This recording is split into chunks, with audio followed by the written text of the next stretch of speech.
እርግጠኛ ነኝ። አሁን እዚህ ጋር እግዚአብሔር አብን እያከበርን ነው። እዛ ጋር አርሴማ ቢባል ግር ብላችሁ ነው የምትሄዱት። ስማ አይደል?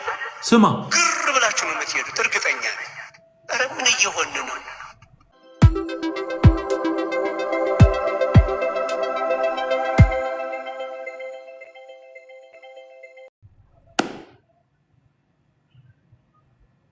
ጽፎታ እዛ ላይ ብትፈልግ አታገኙ፣ ብትፈልግ አታገኙ። እኔ እንደውም የኢቢኤስ ጋዜጠኞችን መልእክት አስተላልፊያለሁ። ዝም ብላችሁ ነው ወይ የምትሰሙት? አልተጻፈም እንኳን ሚል ሰው የለም ወይ? አንተ ጴንጤ አይደለም ወይ? አንቺ ጴንጤ አይደለሽም ወይ? ምንድነው? የት ቦታ ተጻፈ ሚል ጋዜጠኛ የሚያፋጥጥ ጋዜጠኛ የለም? አዮ እንደዚህ ፊት ለፊት ራሱ ወጥቶ የሚናገር የለም። የእግዚአብሔር ቃል ማይደግፍ የሌለ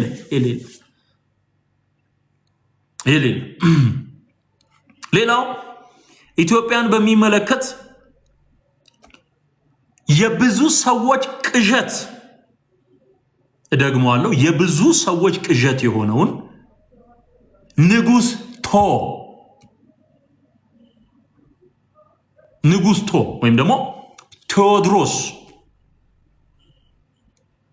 ትህርምታዊ ባህታዊ የሆነ ንጉስ ከየረር ተራሮች ላይ ይመጣል የሚል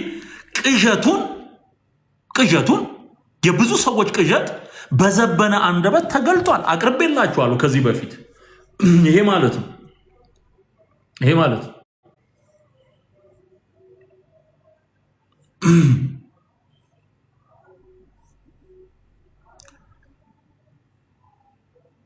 ቴዎድሮስ አሁን በቅርብ ይመጣል ብላችሁ የምታስቡ ሰዎች ካላችሁ ታሳዝኑኛላችሁ። አንዳንድ ሰዎች ድንገት ከ2 ዓመት በኋላ ይመጣል። ገና ነው። የማቴዎስ 24 ትርጓሜ የቴዎድሮስና የአውሮፓውን ዮሐንስን የሚያመጣዋል። የሚገናኙበት አሌክዛንድሪያ ነው። አሌክዛንድሪያ ላይ ይገናኙና ስለ ሃይማኖት ነው ክርክሩ። ዋናው ጦርነት ተደርጎ ገፍቶ የኢትዮጵያው ንጉሥ ይሄድና አሌክዛንድሪያ ላይ ይገናኛሉ። የአውሮፓ ዮሐንስ ይመጣል። ከዛ በኋላ ምን ይላሉ? ህዝቡ በጦርነት ከሚል ለምን መስዋዕት አናቀርብም? መስዋዕት አቅርበን የማ ሃይማኖት ትክክል እንደሆነ ራሱ እግዚአብሔር ይመስክራሉ። መስዋዕት አቀረቡ። ቴዎድሮስ ይመጣል ብለው ከሚያምኑ ከሚጃጃሉ ሰዎች መካከል አንዱ ነው። ኢየሱስ ነው የሚመጣው እንጂ ቴዎድሮስ የሚባል አይመጣም። ቴዎድሮስ በፊት የነገሱ ንጉስ አሉ፣ የሚወደዱ የኢትዮጵያ ንጉስ።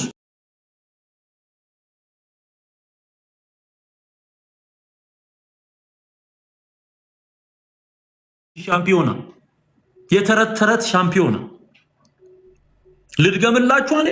ምን ችግር አለ? ግቡና ስሙ። ሰዓት ለመጠቀም ቴዎድሮስ የሚባለውን ቅዠት ከየረር ተራሮች የሚመጣ ባህታዊ ንጉስ የሚሉትን ቅዠት የማቴዎስ ወንጌል ምዕራፍ 24ን መሰረት አድርጎ ይሄን ቅዠት ከክርስቶስ ምጽአት ጋር አያይዞ የሚያስተምር ሰው ሊስን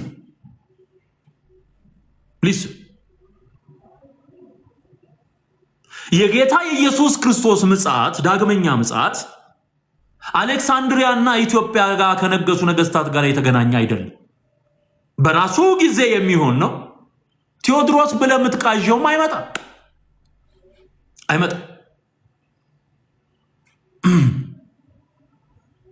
ኢትዮጵያ ውስጥ ኦርቶዶክስ ብቻ እንዳለች የሚያስብ ማይንድ በዚህ መንገድ ነው ህዝቡን ሼፕ አፕ አድርጎ የሚኖረው።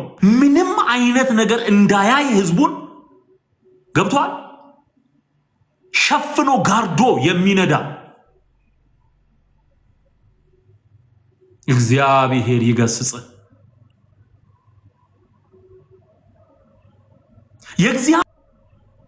የእግዚአብሔርን ቃል የማያከብር ሰው የመጽሐፍ ቅዱስ መምህርም አይደለም።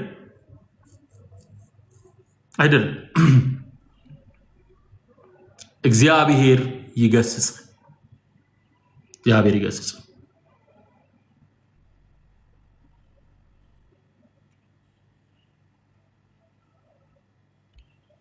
ከየት መጥቶ ነው ቴዎድሮስ ኢትዮጵያ ላይ መጥቶ የሚነግስ? ከዚህ በኋላ ከጨረር የሚመጣ ንጉስ የለም። ህዝብ የመረጠው ብቻ ይሾማል። አለቀ። ቀሚስ አልብሰህ ልታመጣ ነው? ወጋው። የዘርዓ ያዕቆብ መንፈስ ወጋው። ኢየሱስ ያለ በሙሉ ምራስ እየቆረጠ ይገል የነበረ የዘርዓ ያዕቆብ ስፒሪት መኖክሴና ንጉስ ሆኜ እኖራለሁ የሚል ሲያምርህ ይቅር። መቼም አይሆን። ፖለቲካና ሪሊጅን የቀላቀለ አደገኛ አካሄድ ፖለቲክስ አለ ውስጡ። ፖለቲክስ አለ እንጂ የማቴዎስ 24 የመምጣት ምልክት ምንድን ነው ብለው ሐዋርያቱ በጠየቁት ጊዜ በደብረ ዘይት ተራራ ላይ ሆነው የተናገረው ትንቢት ኢየሱስ ክርስቶስ ስለ ዓለም ፍጻሜ ያስተማረው ትምህርት እንጂ እናንተ ለኮተታችሁት ኮተት ማስረጃ ሆኖ የሚቀርብ የመጽሐፍ ቅዱስ ክፍል አይደለም። ጽድት ያለ ወንጌል የኢየሱስን ዳግመኛ መምጣት የሚናገር። ስለዚህ ይሄ ሰውዬ ምን ብሎ ነው የሚያምነው? ንጉስ ይመጣል፣ ቴዎድሮስ የሚባል ኢትዮጵያዊ ንጉስ ይመጣል ብሎ የሚጠባበቅ ሰው ነው ዘበነ። ይሄው እንደሰማሁ ነው። ህዝብ ሰብስቦ የሚናገረው የዋሸሁት ነገር አለ እዚህ ውስጥ የዋሸሁት ነገር አለ? የለም የለም። ቴዎድሮስ አይመጣም፣ ኢየሱስ ግን ይመጣል። ሞዓ አንበሳ ዘእም ነገደ ይሁዳ የተባለውም ኢየሱስ። ሞዓ አንበሳ አይደለም። የትኛውም የኢትዮጵያ ንጉስ ሞዓ አንበሳ አይደለም። ሲያምርህ ይቅር። ሞዓ ማለት አሸናፊ ማለት ነው። ሞዓ አንበሳ ዘእም ነገደ ይሁዳ የተባለው ኢየሱስ ነው። ዮሐንስ ራዕይ ምዕራፍ 5 ላይ ሂድና አንብብ። አይዞ አታልቅስ፣ ከይሁዳ ነገድ የሆነው አንበሳ የዳዊት ስርና ዘር ማህተሙን ይፈታ ዘንድ ድል ነስቷል። ሃሌሉያ። ራዕይ ዮሐንስ ምዕራፍ 5 ላይ የተጻፈለት እሱ በቃ። ስለዚህ እንደዚህ አይነት ራሱን በፖለቲካ ውስጥ የደበቀ በፖለቲካ ውስጥ የደበቀ ቴዎድሮስ ይመጣል እያለ የሚያሟርት ቀሚስ ለባሽ ንጉስ ይመጣል እያለ ተስፋ የሚያደርግ የኢየሱስን ምጽአት ሊናገር አንደበቱ የማይታዘዝለት እንዲህ አይነት ሰው ነው። ሊስን ሌላ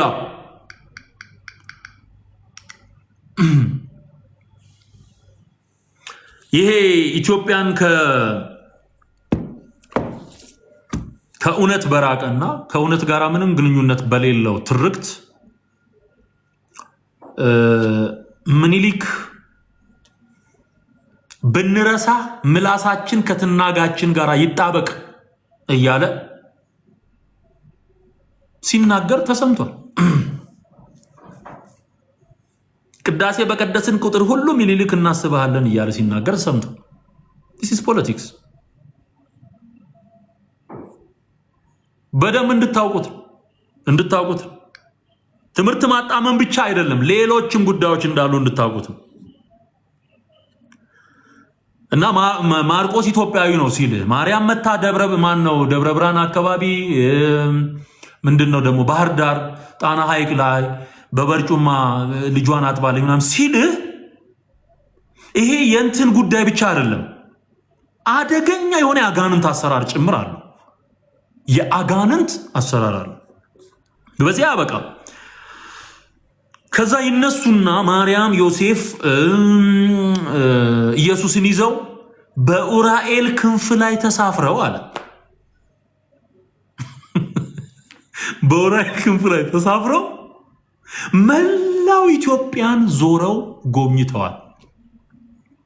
ወላይታ አልቀረ፣ አርባ ምንጭ አልቀረ፣ ሐዋሳ አልቀረ፣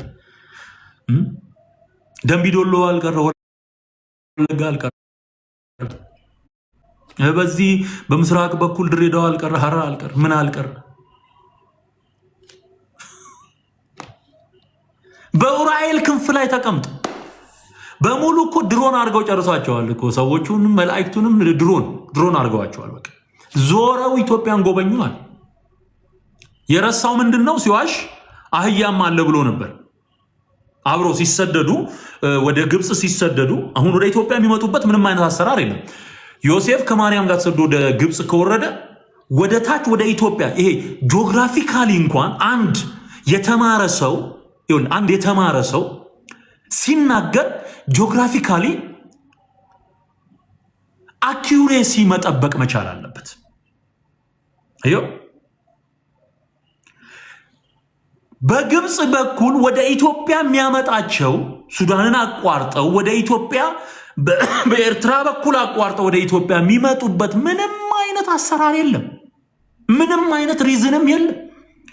ልጄን ከግብጽ ጠራው ተብሎ የተጻፈው ትንቢት ከግብጽ እንደተመለሱ ያሳያል። ወደ ግብጽ ውረድ ብሎ መልአኩ ልጁን ከእናቱ ጋር ይዘው ውረድ ተብሎ ሲነገረው መጽሐፍ ቅዱስ ይናገራል። የማቴዎስ ወንጌል ምዕራፍ 2 ላይ ወደ ግብጽ ሲሄዱ ከግብጽ ወጥተው ወደ ናዝሬትም ሲመለሱ ሁለቱንም ነገር ዲቴል ማቴዎስ ጽፎልናል።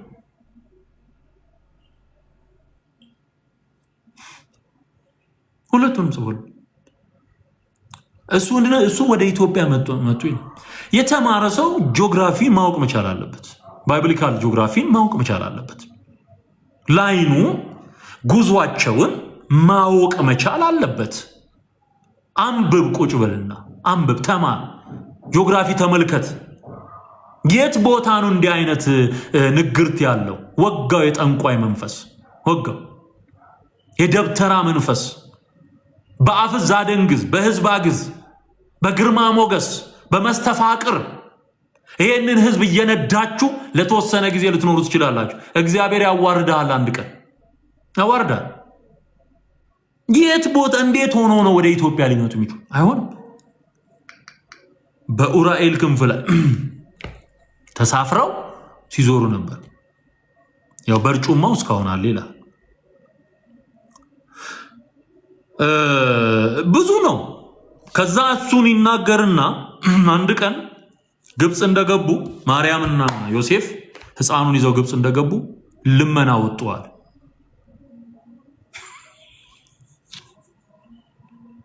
ወጋው የቆሎ ተማሪ ለልመና ወጥቷል። አቆፋዳ ይዘው እዛው ያውቀውን እኮ። ከዛስ በራ እንኳኩ የሆነ ቤት ሄደው እዛ ሰራተኛዋ ወጣች። ማነው ስሟ? ኮቲባ እንጂ እንደዚህ በየበረሃ የምትንከራተችው ምናምን ብላ ህፃኑን ከእጇ ተቀብላ መሬት ላይ አፈረጠችዋል። ኢየሱስ ይኸው ዘበነ የተናገረው በቪዲዮ በኦዲዮ የተቀመጠ እሱ ራሱ ኮቲባ ነው። ራሱ ኮቲባ አፈረጠችዋ። ከዛ ዮሴፍ እንዴት እንዲታረጊያለሽ ሲላት በጥፊ አቃጠለችዋል። ራሱ ያለውን ነው ምነግር። በጥፊ አቃጠለችዋል ዮሴፍ እንደው። ከዛ ዮሴፍ ተናደደ። ማርያም ዝቅ ብላ ህፃኑን ልታነሳው ስትል ዮሴፍ ከለከላት። እንዳታደርጊው፣ አምላክነቱንማ ዛሬ መግለጽ አለበት አለ። ዛሬ አምላክነቱን መግለጽ አለበት አለ።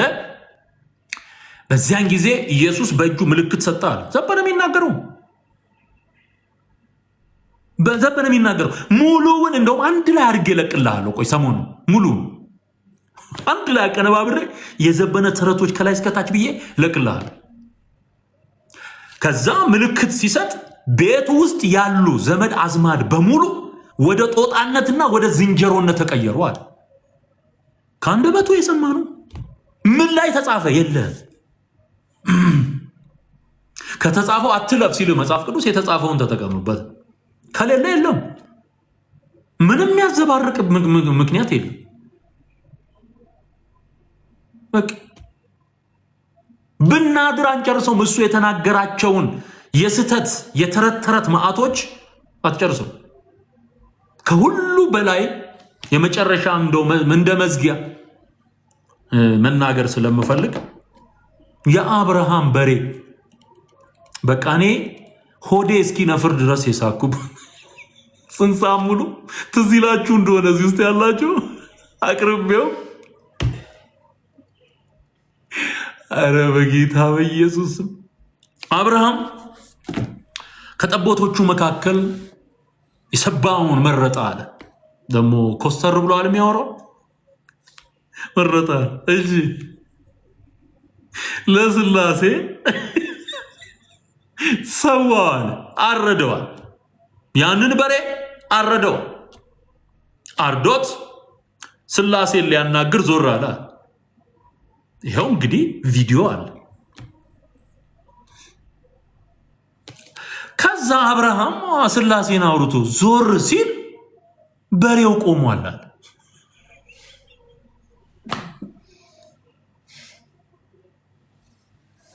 አረዘመነ የከባድ ሚዛን የተረስ ሻምፒዮን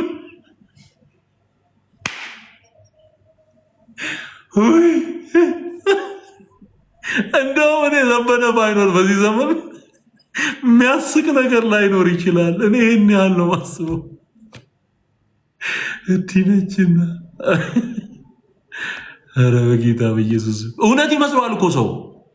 እኔ የገረመኝ የበሬው ታርዶ መቆም አይደለም፣ ልነግራችሁ ነው። ዋናው ነገር እኮ ገና መች ነገርኳችሁ። በሬው ስብሐት ለአብ ስብሐት ለወልድ ስብሐት ለመንፈስ ቅዱስ ብሎ አመሰገነ አላለም? አለ እኮ አለ። ሊያም በግዕዝ የአብርሃም በሬ ግዕዝ ይችላል።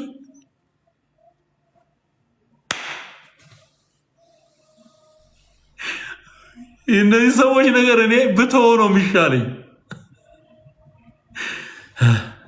ብተው ይሻላል። ይሄ ነገር እየባሰን የመጣው እኛ ይቀንሳል ብለን ስንጠብቅ በሬው ቆመ አለ። የታረደው በሬ ተነስቶ ቆመ። መቆሙ ነበር የገረመን። ቀጠለ ስብሐት ለአብ ስብሐት ለወልድ ስብሐት ለመንፈስ ቅዱስ ብሎ በሬው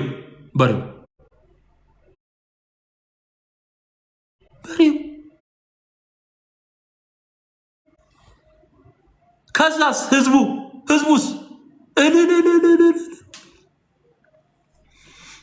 እልል በቃ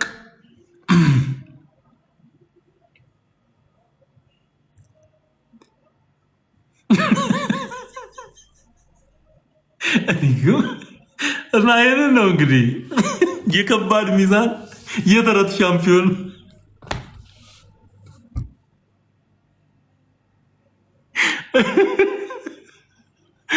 አረ በጌታ በኢየሱስ በቃ ህዝባችን ነፃ መውጣት አለበት። ኢትዮጵያውያን ነፃ መውጣት አለባቸው። በቃ ነገሮች መስተካከል አለባቸው። የበሬን ምስጋና ወሰደው ፈረሱ አለ ሰውየው። ወሰደው ፈረሱ አለ እና የጠራሁት ለዚህ ነበረ። ገብቶታል መሰለኝ፣ ገብቶታል።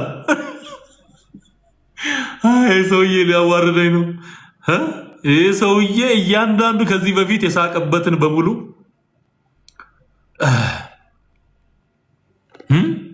ሊያመጣው ነው ብሎ ነው። ቶሎ ነው እየጀው አልሰማም ይላል እና አሁን ዶክተሬት ወዲያ ቅዝምዝም ወዲህ ማለት ይሄ እና እሱን ነው በህልሙ አይቶ ማያቀውን ነገር ልናገር ይችላል። ምን ከዚህ በላይ ምን ትነግረናለህ ነው? ከዚህ በላይ ምን ትነግረናል?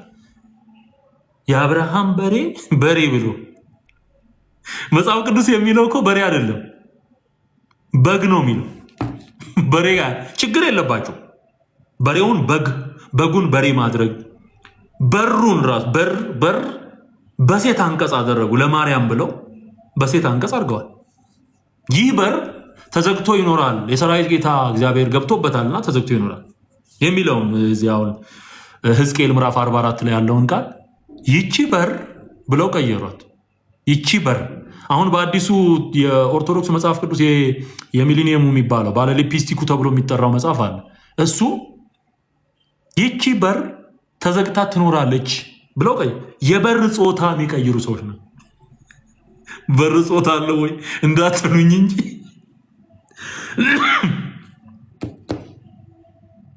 መጽሐፍ ቅዱስ እንኳን የሚያጣምሙ ናቸው።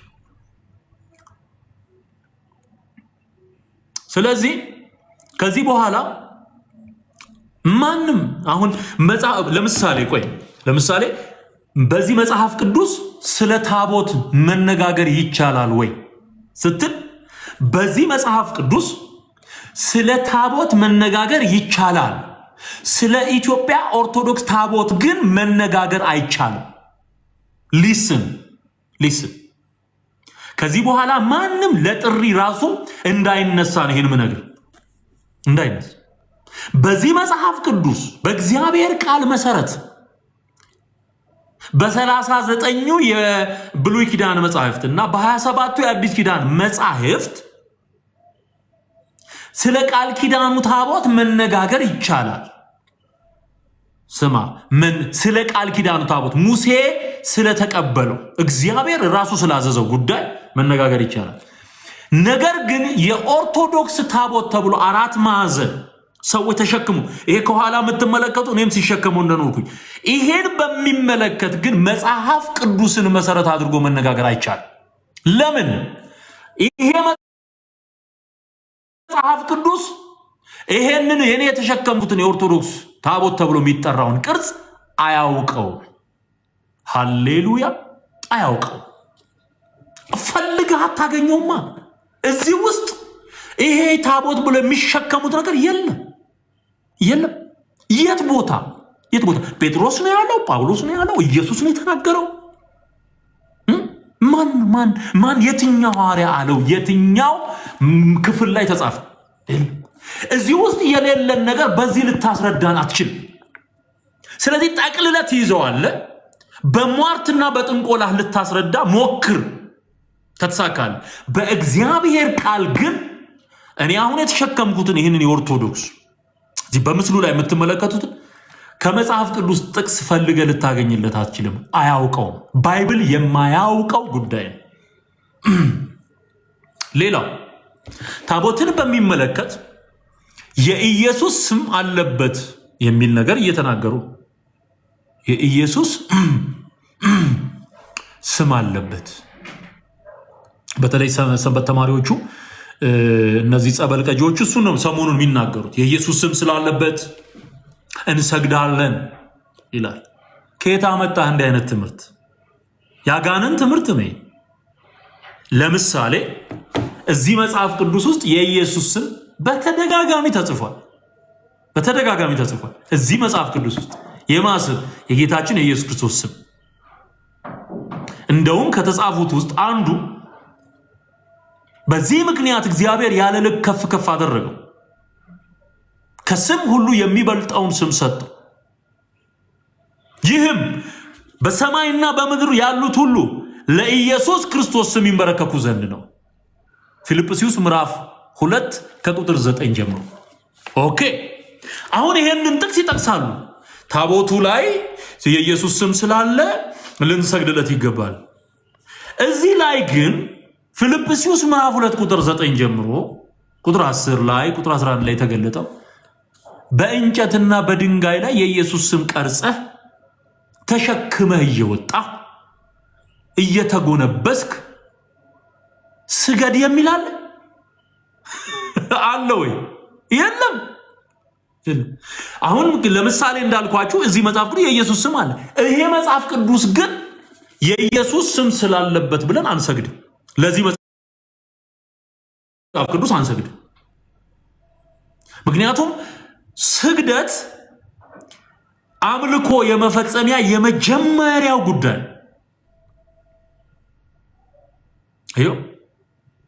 የመጀመሪያው ጉዳይ። ስግደት ለእግዚአብሔር ብቻ የሚቀርብ ነው። ደግሞ በአዲስ ኪዳን በጌታ በኢየሱስ ትምህርት እግዚአብሔር መንፈስ ነው፣ የሚሰግዱለትን በእውነትና በመንፈስ ይስገዱለት ነው የሚለው። አሁን የኢየሱስን ስም እግዚአብሔር ከስም ሁሉ በላይ አደረገው ስንል ይሄ በትንሣኤው ተገልጧል፣ በማዳኑ ተገልጧል። እንደውም ድሉን እያዞረ ለኃይላት፣ ለስልጣናት፣ ለገዢዎች ሁሉ አሳየ። ስለዚህ ኢየሱስ ክርስቶስ ገዢ ነው፣ ንጉሥ ነው፣ የነገስታት ንጉሥ ነው፣ የጌታዎች ሁሉ ጌታ። ኢየሱስ ክርስቶስን ስትቀበል ነው ለስሙ እየተገዛ ያለው። ስለዚህ መጽሐፍ ቅዱስ ላይ ኢየሱስ ተጻፈ ብለህ አትሰግድም። ወይም የሆነ ወረቀት በነጭ ወረቀት ላይ ኢየሱስ የሚል ተጽፎ ግድግዳ ላይ ብታገኝ በግድግዳው ላይ በተለጠፈው ስዕል ወይም ደግሞ ጽሑፍ ፊት ቆመ አትሰግድም። ኪዳን ታቦት ኢትዮጵያ ውስጥ የለም። አሁን ኦርቶዶክስ የያዘችው እግዚአብሔርም የማያውቀው መጽሐፍ ቅዱስም የማያውቀው ነው። ስለዚህ ለዚህ ጉዳይ የእግዚአብሔርን ቃል መጥቀስ አይቻልም። this is the point። የረዳን አምላክ ስሙ ይባረክ። ኢየሱስ መድኃኒት ነው፣ አዳኝ ነው፣ ከሁሉ በላይ ነው። ሃሌሉያ።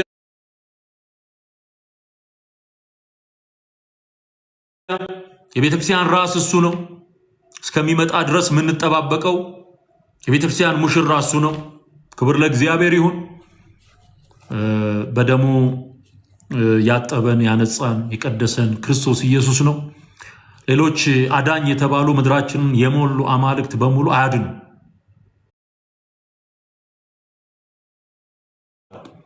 ብዙዎች እየዳኑ ነው። ብዙዎች ወደ እግዚአብሔር መንግስት እየተጨመሩ ነው። ምስጋና ለእግዚአብሔር ይሁን። ዛሬም ቢሆን ጌታን መቀበል የምትፈልጉ ወገኖቼ ካላችሁ አንድ ቁጥር ጻፉልኝ። ስማችሁን ይዝና የዛሬውን አላለቁም፣ ሊያልቁም አይችሉም። ለዛሬ ግን ይሄ ይበቃናል። ይሄ ይበቃናል። ይሄንን ነው የተረት የከባድ ሚዛን ሻምፒዮን ማለት ይሄ።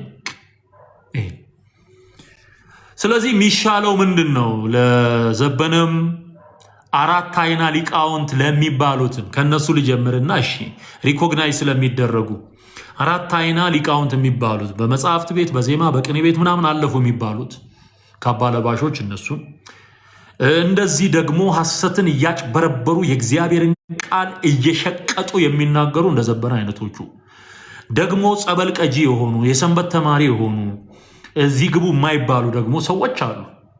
ምንም እውቀት የኦርቶዶክስ እውቀት እንኳን የላቸው። የሚገርማቸው ቃል ሲነገር ለኢየሱስ ሲዘመር የሚቆጨው በተሰፋለት የሃይማኖት ቀሚስ ልክ የሚያስበው በሙሉ ነፃ ወጥቶ ወደ ኢየሱስ እንዲመጣ ጌታ በፍቅር እንዲበቀለው ነው ምጸልየው።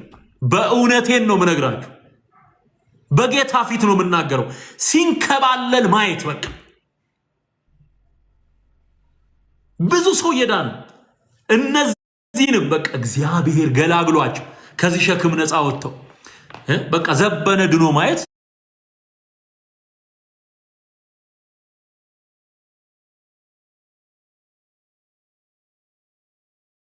ጴንጤ ለሆናችሁ ሰዎች ላይገባችሁ ይችላል። ይሄ በኦርቶዶክስ እምነት ውስጥ ያለ የመግባቢያ ቋንቋ ነው። ባይዘው ለእናንተ ምናልባት ለአንዳንድ ጴንጤዎች ላይገባችሁ ይችላል። ኖርማል ቋንቋ ነው። ባይዘው ጸበል ቀጂ ይባላል። ጨዋ የሚባሉ እንደውም አሉ። ጨዋ ይሄ ጸባየ መልካም ማለት አይደለም። ጨዋ ያልተማረ ማለት ነው። በቤተ ክህነት አነጋገር፣ በኦርቶዶክስ ውስጥ ባለ አነጋገር ጸበል ቀጂ ምናምን ሲባል ጨዋ ሲባል አገላለጽ ራሱን የቻለ ፊገራቲቭ የሆነ ላንጉጅ ነው ማለት ነው። ፊገራቲቭ የሆነ አንዳንዶች የሚከብዳችሁ አላችሁ። ይሄ የተለመደ እዛው ስለምንተዋወቅ ነው። በዚህ ቃልና ቋንቋ የምንግባባ ስለምንተዋወቅ። ለእናንተ አዲስ የሚሆንባችሁ ሰዎች አላችሁ። እስኪገባችሁ መጠበቅ ያስፈልጋል። ባይገባችሁም ችግር የለውም፣ ችግር የለውም። ስለዚህ ሁሉም እንዲድኑ እውነቱን ወደ ማወቅ እንዲደርሱ እግዚአብሔር ይወዳል። ይሄን ደግሞ በዘመናችን እያሳየን ነው። እኔን ጌታ ከቀየረኝ፣ እኔን ጌታ ከለወጠኝ፣ እኔን ከጨለማ ከገላገለኝ፣ እኔን ወደሚደነቅ ብርሃን ካመጣኝ፣ እኔን ከዚህ ከተሸከምኩት ከዚህ ወደ ተሸከመኛ አምላክ ካመጣኝ፣ እኔ እስከ ሽበት እስከ ሽምግልና እሸከማለሁ ያለው እሱ ነው።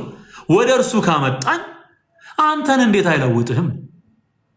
አንቺን እንዴት የሚከብደው የኔ ነበር። የኔ ከቀለለው እግዚአብሔር እኔን ወደ ህይወት ማምጣት ከቻለ ማንኛውንም ሰው ወደ ጌታ ማምጣት አያቅተው፣ ማንንም ሰው።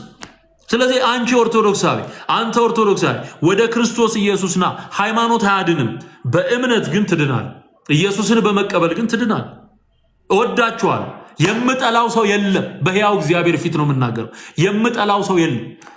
ከተናገርኩት ነገር መረጃና ማስረጃ ሳይኖረኝ አንዲት ቃል አልተናገርኩም።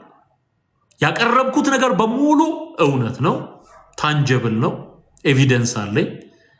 ይህን ኤቪደንስ ደግሞ ገብታችሁ ማየት ትችላላችሁ። ዩቲዩብ ቻናሌ ላይ ገብታችሁ ማየት ትችላላችሁ።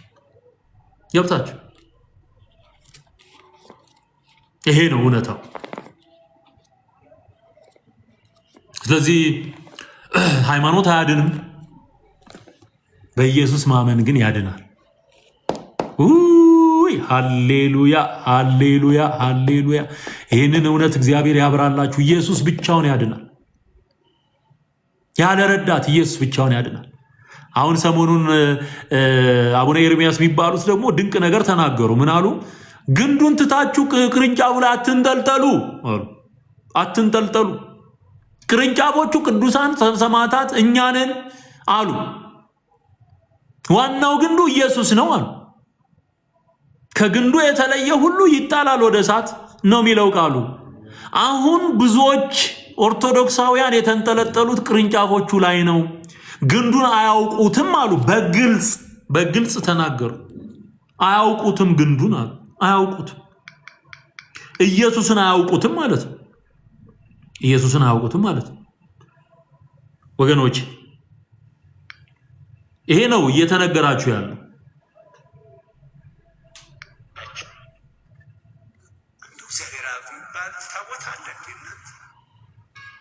መንፈስ ቅዱስ የሚባል በዓል አለ። ወይ ጉሩ! የምንል እኮ ሰዎች እየሆን ነው አይደል? ወይ ጉሩ! ወይ ጉሩ! እኔ የማውቀው ገሊትን ነው። እኔ ሰማያቱን ገሌን ነው እኔ የማውቀው። እግዚአብሔር አብ የሚባል የባለ እግዚአብሔር የሚባል መንፈስ ቅዱስ የሚባል እኔ አላውቅም የምትሉ ሳትኖሩ አትቀሩም። አይ እናቶች፣ ግንዱን ሳታውቁ ቅጠሉን ስማ። ግንዱ ሳይገባችሁ ቅርንጫፉ ላይ መንጠልጠል እንዴት ይሆናል? ይሄ እንዴት ይሆናል? በጣም አስተውሉ። እኔ ግንድ ነኝ። የምናውቃቸው ጻድቃን የሉንም፣ የምናውቃቸው መላእክት የሉንም። ቅርንጫፎች ናቸው እነዚህ ሁሉ። ግንዱ ግን ሥላሴ ነው። ይህ ማለት የቤተ ክርስቲያኗ አስተምሮ ነው ማለት አይደለም። አሁን ይሄ ግንዛቤ በትክክል ቤተ ክርስቲያን ካለመረዳት የተነሳ በቃ እርግጠኛ ነኝ። አሁን እዚህ ጋር እግዚአብሔር አብን እያከበርን ነው። እዛ ጋር አርሴማ ቢባል ግር ብላችሁ ነው የምትሄዱት። ስማ አይደል? ስማ፣ ግር ብላችሁ ነው የምትሄዱት። እርግጠኛ ነኝ። ኧረ ምን እየሆን ነው? ምን እየሆን ነው?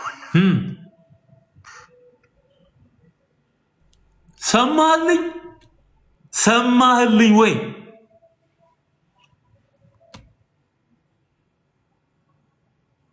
እዚህ ጋር እግዚአብሔር አብ፣ እዚህ ጋር አርሴማ ተብሎ የሆነ በዓል ለሁለት ከፍለን ብናከብር አሉ በሙሉ የሚሄደው ወደ አርሴማ ነው አሉ። በሙሉ የሚሄደው ወደ አርሴማ። ይሄ ትክክል። እግዚአብሔር አብን አያውቅም፣ መንፈስ ቅዱስን አያውቅም። ኢየሱስ ሲባል ደም ስሩ ነው የሚገታተረው። ይሄ ሁሉ ዘመን ታዲያ ምንጮኸው ምንድን ነው? ይኸው በራሳችሁ ሰዎች አንደበት እግዚአብሔር እውነቱን እየገለጠልን እምጮኸውን ለብቻዬ ለምን ልቃጠል? አመጣው እግዚአብሔር እዛው ጳጳሱ እኔ ምነግርህን ጳጳሱ ደግሞ ይነግራል። ይሄ የእግዚአብሔር መለኮታዊ አሰራር ነው። ይሄ የመንፈስ ቅዱስ መልእክት ነው። ትሰማ እንደሆነ ስማ፣ ትሰማ እንደሆነ ስማ። ግንዱን ትቶ ቅጠል ላይና ቅርንጫፍ ላይ መንጠልጠል ምን የሚሉት ነው? ግንዱ ክርስቶስ ነው። ክርስቶስን ነው መያዝ ያለብህ። ቅርንጫፍ ላይ አትንጠልጠል። አንተ ራስህ ቅርንጫፍ ነው። ይሄንን ነው እየነገሩ ያሉት። እግዚአብሔር ይባርኮ። በጣም በጣም በጣም የሚደንቅ ነገር። ከዚህም በፊት የተናገሩት ነገር አለኝ ሰውዬ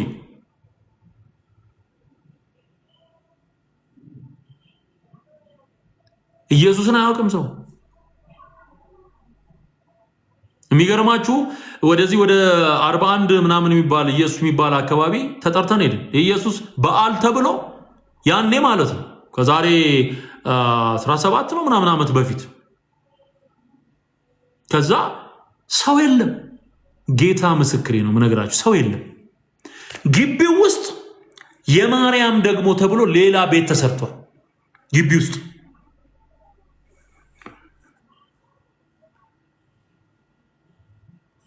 ሌላ ቤት ተሰርቷል እና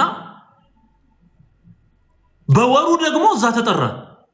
እዛ ስንሄድ ጢም ብሏል። በቃ እንዳለ ሜዳው በሰው ተሸፍኗል። አዘንን። በቃ አዘን። እኔ በጣም ነው በቃ በጣም ውስጥ የሚቆጣው ያኔም እዛ ሆኜ ማለት ነው። ጌታ ምስክሬ ነው። የኢየሱስን መዝሙር ስንዘምር በዛ የሚሉት እነሱ ናቸው። ይህ እኮ የተወጋ የአጋንንት መንፈስ እኮ የመጥቆራ መንፈስ ማለት የኢየሱስ ጠላት፣ የኢየሱስ ጠላት። ኢየሱስ እንዴት ይጠላል? ቆይ ስሙ እንዴት ይጠላል? አዩ። ስለዚህ ግንዱን አቅም ህዝቡ ግንዱን አላወቀም እና ያወቀው ቅርንጫፎቹን ነው። እነዚህ ቅርንጫፎች ደግሞ አያድኑህም። ለራሳቸው መድኃኒት ሊሆኑ አይችሉም። እንኳን ላንተ ንስሐ ግባ፣ ጌታን ተቀበል። ህይወትን ማግኘት የምትፈልግ ከሆነ ንስሐ ግባ፣ ጌታን ተቀበል። አለቀ። እውነታዊ ክብር ምስጋና ለአምላካችን ለእግዚአብሔር ይሁን። በዚህ ጉዳይ ላይ በእኚህ በአቡነ ኤርሚያስ ጉዳይ እና በመልእክታቸው ዙሪያ በደም ሰፋ ያለ ጉዳይ ስለሆነ ተጨማሪ ማብራሪያዎችን ይዤ ምቀርብ ይሆናል። ለዛሬ ይበቃናል። መልእክቶቹ ይድረሱ። የሚያስፈልጋቸው ሰዎች ይሄ መልእክት እንዲደርስ ሼር እያደረጋችሁ ኮፒ ሊንክ እያደረጋችሁ እንድታሰራጩት አደራ ላለው። እኛላችሁ ሚኒስትሪያችንን ደግፉ። አንድ መጽሐፍ ቅዱስ ለአንድ ሰው የሚል ቋሚ የሚኒስትሪ አለን። መግዛት ለማይችሉ መጽሐፍ ቅዱስን በግላቸው ገዝተው ማንበብ ለማይችሉ ሰዎች በነፃ መጽሐፍ ቅዱስን በተለያዩ ቋንቋዎች የተተረጎመ መጽሐፍ ቅዱስ ማድረስ ይሄ የሚኒስትሪው አንዱ አካል ነው። በተለያየ ስፍራ ሰሞኑንም አዋሳ ላይ እንዳደረግነው፣ እዚህም አዲስ አበባ ሚሊኒየም ላይ እንዳደረግነው፣ ቦዲቲ ወደ ወላይታ አካባቢ እንዳደረግነው፣ ወደፊት ሌሎች ቦታዎች ላይ እንደዚሁ ክሩሴዶችን ለማዘጋጀት ብዙዎች ወደ ጌታ መንግስት እንዲጨመሩ ለማድረግ ሰፊ ስራ ከፊት ይጠብቀናል። እነዚህ ስራዎች ለብቻ አይቻሉ። የእግዚአብሔርን መንግስት አብረን እንድናገለግል በጌታ ፍቅር ጥሪ ያቀርባለሁ እና እዚህ ላይ ለመለጠፍ አይቻልም። የቲክቶክ ላይ በተለይ ስለሚዘጋ አካውንት ነምበር ምናምን ማስቀመጥ ስለማይቻል ዩቲዩብ ላይ እና ፌስቡክ ላይ ሼር አድርግ ያለሁኝ ከዚህ በፊት እየገባችሁ በአካውንቶቹ ድጋፍ እንድታደርጉ በጌታ ፍቅር ጥሬን አቀርባለሁ። ወዳችኋለሁ። ዘመናችሁ ይባረክ። ሰላማችሁ ይብዛ። ነገ በተመሳሳይ ፕሮግራምና ሰዓት እንገናኛለን።